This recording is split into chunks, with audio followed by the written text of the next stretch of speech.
Hey guys, hope everything's going well and you guys are just making the best out of what we're dealing with right now.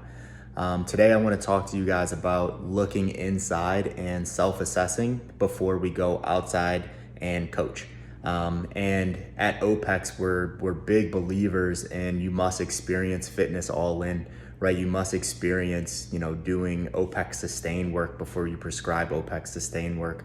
You have to understand, what dose response actually is, not at just a theoretical level, but actually experiencing it, so you can have a little bit of empathy when you talk to your clients about, this is what this should feel like.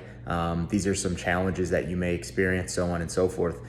We should, experience resistance training so we can also have great conversations and understand what our clients are feeling when they're performing resistance training. But today, I don't want to talk about exercise. I want to talk about a few things. So I want to talk about priorities, I want to talk about goals, and I want to talk about purpose.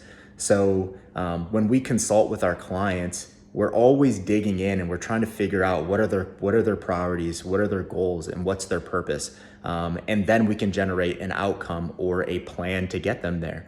So what I want to challenge you guys to do today is to identify what yours are. So what are your priorities? What are your goals? And what is your purpose?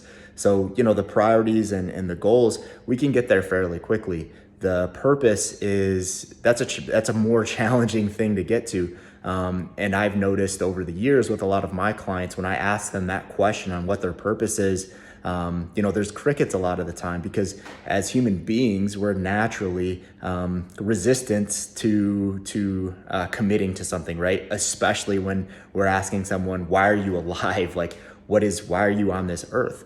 Right? So that's a tough question. So I want you guys to understand, what your priorities, what your goals, and what your purpose is. I want you to understand how you got there, right? Especially to the purpose piece, and think about what's going on in your head when you're trying to identify your purpose.